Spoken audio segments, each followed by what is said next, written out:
নমস্কাৰ বন্ধুসকল, আজি এটা বিশেষ ভিডিঅ' আপোনালোকক দেখাম। মই বৰ্তমান উপস্থিত আছোঁ শিৱসাগৰত। আজি ঐতিহাসিক এটা স্থানত মই আছোঁ। মোৰ লগত আছে ভাইটি প্ৰিয়াংশু, আৰু আমি আহিছিলোঁ আচলতে মানকটা ৰোড হৈ পেলাই ঐতিহাসিক পহুগড়লৈ। পহুগড়ৰ নাম আমি নিশ্চয় কোনোবাই নাই শুনা চাগে, কিন্তু বহুতে শুনিছে যিসকলে বুৰঞ্জী ভাল পায়। আৰু শিৱসাগৰ এখন ঐতিহ্যমণ্ডিত ঠাই এইকাৰণেই কাৰণ আহোম স্বৰ্গদেউ ৰুদ্ৰসিংহৰ দিনতেই 1696 বা 1714 খ্ৰীষ্টাব্দৰ ভিতৰতে এখন নিৰ্মাণ কৰিছিল। এইখন আচলতে প্ৰাকৃতিকভাৱে নিৰ্মাণ কৰা এখন চিৰিয়াখানা, কাৰণ ইয়াত শীতৰ আগমনিৰ লগে লগে বিভিন্ন পক্ষীৰ আগমন ঘটে। তাৰ উপৰিও তাৰমানে সেই সময়তেই স্বৰ্গদেৱে ইয়াত বিভিন্ন ধৰণৰ পশু পক্ষী ৰাখিছিলে, এটা অপেনকৈ ৰাখিছিলে, ধুনীয়াকৈ চাব পাৰে।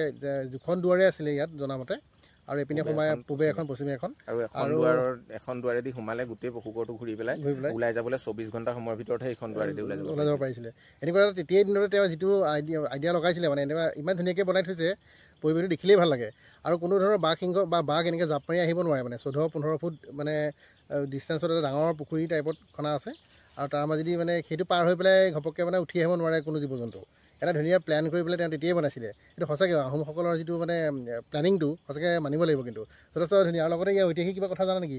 ওচৰত ঐতিহ্য বুলিবলৈ ইয়াত 28টা গড় অৱস্থিত পহুগড়টোত। প্ৰথমতে এইটো পহুগড় বুলিছিলে, পিছলৈ পহুগড় হৈছেগৈ, আৰু 120 পুৰামান মাটি আছে ইয়াত। আৰু এইটো শিৱসাগৰৰ জয়সাগৰৰ সমীপত মানকটা আলিৰ ওচৰত সমীপত অৱস্থিত।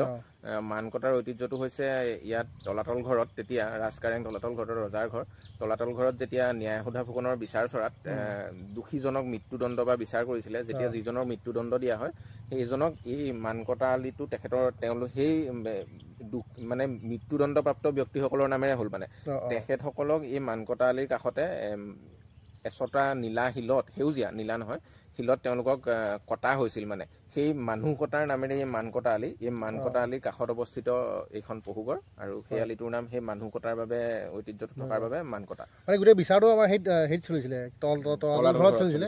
তাৰপৰা তাত মানে যিটো বিচাৰ দোষী সাব্যস্ত হ'লে আচলতে আগতে আহোম ৰজাৰ দিনত চকু কহা বা মৃত্যুদণ্ড দিয়াটোৱে আচলতে চৰম এটা হেৰি আছিলে। ফাঁচি দিয়াৰ কথা আমি শুনা নাই, কিন্তু বেছিভাগ কিন্তু কাটিয়ে দিয়ে, মানুহ কাটে তেওঁলোকে।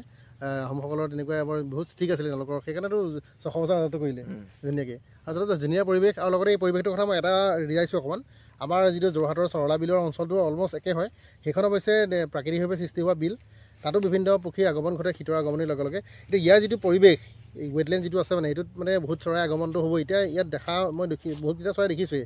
এতিয়া আমাৰ স্থানীয় পক্ষীবোৰ, কিন্তু শৰালি হাঁহকে আদি কৰি বা কিছুমান মণিয়ৰী বা এনেকুৱা পানীকাৰী জাতীয় চৰাই ইয়াত বহুত আছে। তাৰ উপৰিও মানে এই শীতৰ আগমনিৰ লগে লগে ইয়াতো যথেষ্ট চৰাই আগমন হয়। আমি দেখিছোঁ, বহুতৰ ভিডিঅ'ও আমি দেখিছোঁ। ইয়াত বিভিন্ন ধৰণৰ হাঁহৰ আগমন, তাৰ উপৰিও চাৰ্বিয়ান ক্ৰেনো ইয়াত পোৱা যায়, আৰু এইটো এটা ভাল কথা। এনেকুৱা ধুনীয়া পৰিৱেশবোৰ আচলতে সংৰক্ষণ হ'ব লাগে। কিন্তু পৰিৱেশটো যথেষ্ট অলপ লেতেৰাও হৈ আছে, কিন্তু মানুহবোৰে আচলতে ইয়াত অলপ এখন বেয়াকৈ ব্যৱহাৰ কৰিছে যেন লাগিছে মোৰ দেখি পেলাই। কিন্তু এই পৰিৱেশটো ধুনীয়াকৈ ৰাখিলে কিন্তু যথেষ্ট ইয়াত মানে এটা পৰ্যটনৰ ভাল পৰ্যটন কেন্দ্ৰ হিচাপে গঢ় দিব পাৰে, পূৰা আছে। মানে যথেষ্ট ধুনীয়া পৰিৱেশ, আৰু বিভিন্ন পক্ষীৰ আগমন ইয়াতো হোৱাটো স্বাভাৱিক। মানে কাৰণ যিটো ৱেটলেণ্ড দেখিছোঁ, এই ৱেটলেণ্ডটোত তাৰমানে নিশ্চয় বহুত চৰাই জলকেলি কৰাটো মানে এটা পাৰফেক্ট জেগা। এইটো ভাল লাগিলে এনেকুৱা জেগাবোৰ চাই। আমি আৰু এনেকুৱা জেগালৈ যাম। আৰু ওচৰতে কিবা যাবলগীয়া আছে নেকি?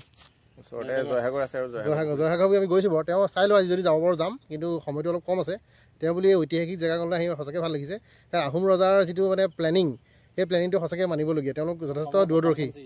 প্ৰথমখন চিৰিয়াখানা সেইটোৱে, অসমৰ এছিয়াৰ প্ৰথম চিৰিয়াখানা এখন আছিলে।